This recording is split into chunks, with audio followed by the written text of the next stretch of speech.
July 2nd, 2023. As many Americans were preparing to celebrate for the 4th of July, something really bad was about to happen in Michigan. 22-year-old Samari lived with her 2-year-old daughter Winter and her 1-year-old son. Now, Samari had been in an on and off relationship with a man named Rashad Trice. Winter was not his child, but Samari's 1-year-old son was Rashad's child. Now, during this time, Samari and Rashad were broken up. So later in the night, Rashad broke into Samari's apartment and a fight ensued. Rashad attacked Samari with a knife. Rashad stabbed Winter's mother 15 times and essayed her. Now, Samari fought back and managed to injure Rashad as well. But the fight became too much and Samari couldn't hold off Rashad any longer. Samari managed to escape the apartment and run to a neighbor's house to get help. But when police arrived at Samari's apartment, her 2-year-old daughter Winter was gone and so was her car. And Rashad had taken both of them. Luckily, Samari's 1-year-old son was still in the home and he was safe. I'm guessing he left the 1-year-old alone because that was his son. So the next day, July 3rd, police put out an Amber Alert for Winter. And the Amber Alert also included information about Rashad as well. The FBI became involved and tried to piece together where Rashad and Winter were. The police finally spotted the stolen car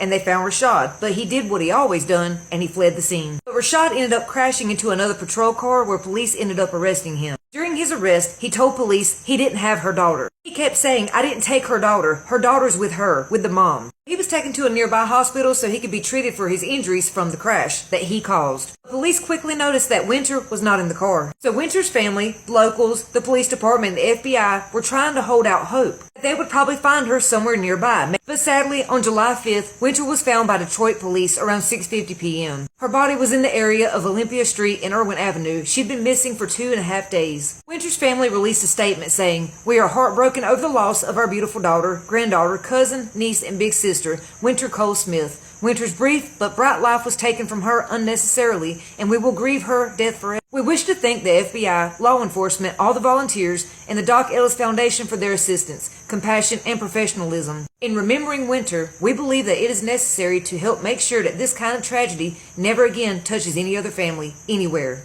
We ask the state legislator and Governor Gretchen Whitmer to consider legislation that further ensues that multiple violent offenders remain in jail or prison as they are tragically a threat to all of us." Turns out Rashad was a habitual repeat offender. Rashad had run-ins with the police in Clinton, Ingham, Livingston, Monroe, and Wayne counties, with multiple charges that ranged from driving violations, domestic violence, fleeing the police. He had once spent 224 days in jail for domestic violence, attempted resisting assaulting or obstructing a police officer in Monroe County, stemming from May 23rd of 2021 arrest. And then, not even a week later, in another case, he was arrested on May 31st, 2021, for obstructing police in Clinton County. He was sentenced to a year in jail for that offense. Yet again in August of 2021, he was charged with assault and obstructing Michigan State Police in Livingston County. After that incident, which occurred in Handy Township, Rashad pled guilty and admitted in court records that he had fled from and assaulted 2 police officers in a motor vehicle, resisted and obstructed 2 officers,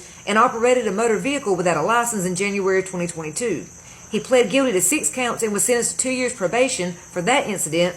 That probation period was supposed to end on January 2024. Now in July of 2023, he's been charged with assault with intent to unalive, first-degree home invasion, unlawful imprisonment, aggravated domestic violence, second offense, unlawful driving away of an automobile, felonious assault, and 2 counts of first-degree criminal SA. Her father is understandably heartbroken. AJ said, "I'm angry that she's gone. I'm angry that she had to deal with that. I'm upset that I didn't get to see her. I'm upset I don't get to be with her. And I'm upset I wasn't here for her." AJ was attending school in Tennessee where he was working hard to give his little girl a better life. AJ's father said, "My son worked so hard to go to college and to play football so he could live the dream for him and Winter.